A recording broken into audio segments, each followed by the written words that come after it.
Have you ever been to a meeting where there are just too many people talking, and you wonder, do we really need all of them here?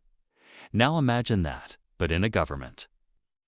Yes, some countries have taken too many cooks in the kitchen to a whole new level. Today, we are counting down the top 4 countries with the biggest cabinets where being a minister is as common as owning a smartphone. Let's start with the least jumbo cabinet on this list and work our way up to the ultimate minister overload. Number 4. India, 71 ministers. So India has this cool slogan, minimum government, maximum governance. But somewhere along the way, they kind of forgot the minimum part when it comes to their cabinet. Prime Minister Modi's current government has 71 ministers, 30 cabinet ministers, 5 independent state ministers, and 36 deputy ministers. Now, let's put that into perspective. India has 28 states and 8 union territories. That's almost 1 minister per state. It's like hosting a dinner party, but every guest insists they need their own VIP table. But hey, with 1.4 billion people, maybe having extra ministers isn't such a bad idea. Someone's got to make sure things don't turn into a Bollywood-level drama. 3. South Africa, 77 ministers. Now, moving to South Africa. President Cyril Ramaphosa initially promised to reduce the size of the cabinet, but surprise, it actually grew. From 30 ministers before the election to 32. Then add deputy ministers and boom, 77 members in total. At this point, cabinet meetings must look like a family reunion where everyone wants a say in what's for dinner. And guess what?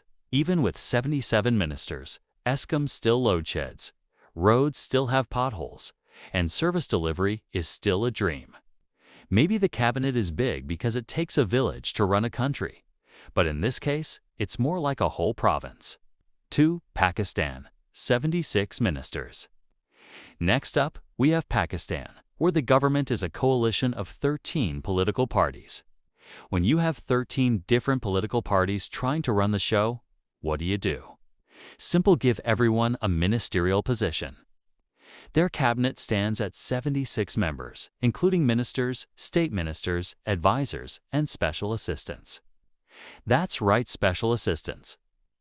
Imagine being in a meeting, and instead of one person talking, you have 76 people trying to get their point across. Sounds chaotic, right? And let's not forget, Pakistan's government loves legal amendments. 100 amendments were made just to protect political allies. It's like having so many rules that you keep adding extra ones just to keep your friends safe. If politics was a cricket game, Pakistan would be changing the rules mid-match. And on number 1, Sri Lanka, minus 107 ministers.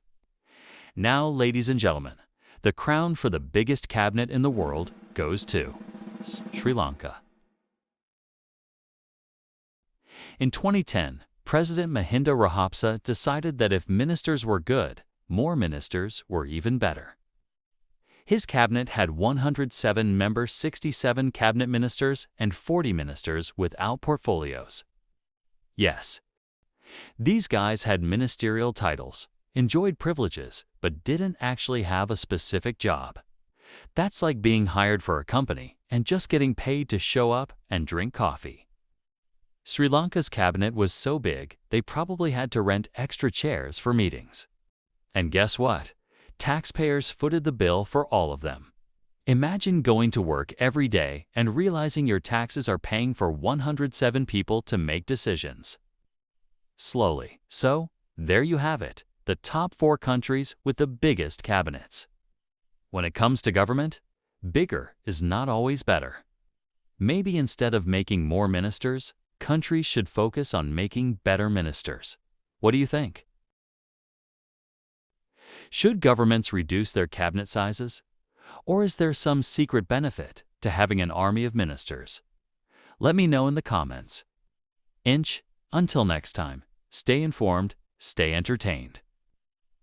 And remember, your government has more ministers than your friend list. Maybe it's time to ask some questions.